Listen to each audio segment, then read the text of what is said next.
Salut à toutes et à tous, mes chers amis pêcheurs et fidèles abonnés.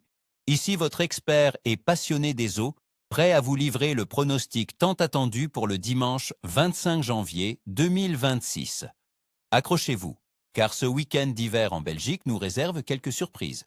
Est-ce que ce sera le jour du grand coup de ligne, ou plutôt une partie de patience? Je vous promets de vous donner toutes les clés pour optimiser vos chances, même quand les conditions sont rudes. Nous allons décortiquer ensemble la météo, la température de l'eau et même la phase lunaire pour que vous puissiez adapter votre stratégie et pourquoi pas, déjouer les caprices de l'hiver. Qui a dit que l'hiver était une saison morte pour la pêche? Moi je dis que c'est une saison de finesse, d'observation et de belles surprises si on sait où et comment chercher. Alors, quels sont les poissons qui pourraient bien se laisser tenter par nos appâts ce 25 janvier? D'après mes observations et les tendances hivernales en Belgique, concentrons-nous sur le brochet, le cendre, la perche et le gardon. Ces carnassiers et poissons blancs sont des cibles de choix en cette période. Commençons par le brochet, notre redoutable maître des eaux. En ce 25 janvier, avec des températures froides, le brochet sera plutôt léthargique. Mes amis, il ne va pas se fatiguer à chasser activement. Vous le trouverez probablement dans les zones les plus profondes, là où la température de l'eau est la plus stable. Cherchez-le près des structures immergées, comme les arbres tombés, les herbiers denses ou les fosses, qui lui servent d'abri et de poste d'embuscade. Pour le matériel, optez pour une pêche lente. Oubliez les récupérations rapides. Des gros leurres souples de type shad ou grub, animés très lentement sur le fond, ou de gros jerkbait coulants avec de longues pauses, feront l'affaire.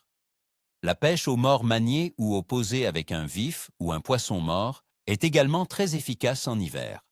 L'idée est de lui offrir une proie facile, qui ne demande aucun effort à attraper. Pensez à des coloris naturels ou sombres pour les eaux claires de l'hiver. Poursuivons avec le cendre. Ce magnifique poisson est très sensible aux variations de température et de luminosité. En plein hiver, il se tient généralement dans les zones les plus profondes des lacs, des canaux et des grandes rivières, souvent dans les fosses, les chenaux et le long des cassures abruptes, là où la lumière pénètre moins et la température est plus constante. Les heures chaudes de la journée, entre 11 heures et 16 heures, peuvent être les plus productives pour le cendre en hiver. Utilisez des techniques de pêche verticale, comme le jigging avec des petits shads ou worms animés juste au-dessus du fond. Le mort manié est aussi une technique de prédilection présentée très lentement. L'important est de rester en contact permanent avec le fond et d'offrir une présentation subtile. Une petite astuce, n'hésitez pas à laisser vos leurres ou à pas faire de longues pauses, le cendre peut prendre son temps pour décider d'attaquer. La perche, quant à elle, est souvent plus active que les autres carnassiers par temps froid, mais elle reste groupée. Vous la trouverez en banc serré, généralement dans les zones plus profondes, près des obstacles comme les ponts, les écluses, les piles ou les structures rocheuses. Elle peut aussi monter sur les bordures si le soleil réchauffe légèrement l'eau en milieu de journée. Pour les perches, préférez des petits leurres souples sur des têtes plombées légères, des micro-jigs ou de petites cuillères. La technique du drop shot est également redoutable pour la perche en hiver, permettant de présenter une petite bouchée très délicatement. Pour la pêche au cou, des petits vers de terre ou des vers de vase sont d'excellents appâts. Enfin, nos amis les gardons seront aussi de la partie, mais il faudra faire preuve de finesse. Les poissons blancs sont également affectés par le froid et se regroupent dans les zones calmes et plus profondes des rivières lentes, des canaux et des étangs. Pour qu'ils mordent, il est préférable que la température de l'eau soit supérieure à 3 degrés Celsius. La pêche au cou ou au feeder sera la plus appropriée, avec des lignes très fines, des hameçons de petite taille et des appâts délicats comme le ver de vase, le pinky ou de petits asticots. L'amorce doit être fine, sombre et peu nourrissante pour ne pas saturer les poissons.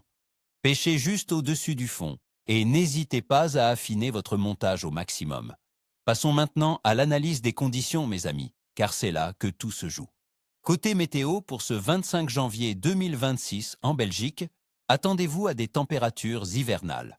Le thermomètre affichera entre 1 et 6 degrés Celsius. La journée sera partiellement nuageuse, avec une couverture nuageuse plus importante en soirée et durant la nuit. Il y aura une faible probabilité de quelques flocons de neige, mais pas d'averses significatives. Le vent sera léger et soufflera du sud-est. Cette direction de vent est souvent plus favorable en hiver que les vents du nord, car elle peut apporter une légère remontée des températures, ou du moins, éviter un refroidissement trop rapide. La pression atmosphérique semble relativement stable, ce qui est généralement un bon signe, évitant les coups de frein sur l'activité des poissons. Quant à la température de l'eau, en cette fin janvier en Belgique, elle devrait se situer entre 3 et 6 degrés Celsius dans les eaux douces et entre 3 et 8 degrés Celsius en mer. N'oubliez pas que l'eau se refroidit et se réchauffe plus lentement que l'air, donc même si la journée est légèrement plus douce, l'eau restera froide. Cette température basse ralentit considérablement le métabolisme des poissons. Ils seront moins actifs, se déplaceront moins et leurs fenêtres d'alimentation seront courtes et concentrées. C'est pourquoi la patience et la présentation lente de vos appâts sont primordiales. La phase de la Lune pour ce dimanche 25 janvier 2026 sera celle du premier quartier. Dans la communauté des pêcheurs, on dit souvent que les périodes autour de la nouvelle Lune et de la pleine Lune sont les plus propices. Le premier quartier est également considéré comme une phase où l'activité peut être bonne, car la luminosité croissante de la Lune peut stimuler une certaine activité. Cependant, en plein hiver, les conditions météorologiques et la température de l'eau ont souvent une influence bien plus marquée sur le comportement des poissons que la seule phase lunaire. En résumé, l'activité générale de la poisson sera modérée à faible. Les poissons seront regroupés, cherchant les zones les plus profondes et stables. Les périodes d'activité se concentreront principalement en milieu de journée, lorsque le soleil est au plus haut et les températures de l'air et de l'eau sont les moins froides. Soyez discret et méthodique.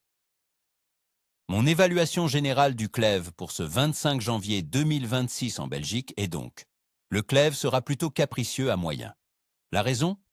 Les températures basses de l'air et de l'eau maintiendront les poissons en léthargie, mais un vent de sud-est faible et une phase lunaire de premier quartier pourraient offrir de courtes fenêtres d'activité, surtout en milieu de journée. Il faudra être au bon endroit, au bon moment, et adapter sa technique à la léthargie des poissons. Voilà mes amis, vous avez maintenant toutes les cartes en main pour affronter ce 25 janvier. Je vous souhaite à toutes et à tous une excellente session de pêche. N'oubliez pas la petite astuce. Même un seul poisson pris avec intelligence et persévérance est une victoire. Ni queue ni tête, comme on dit.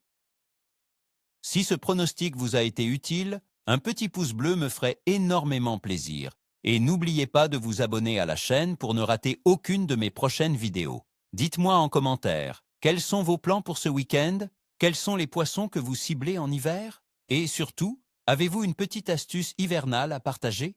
On se retrouve très vite au bord de l'eau ou ici, sur la chaîne.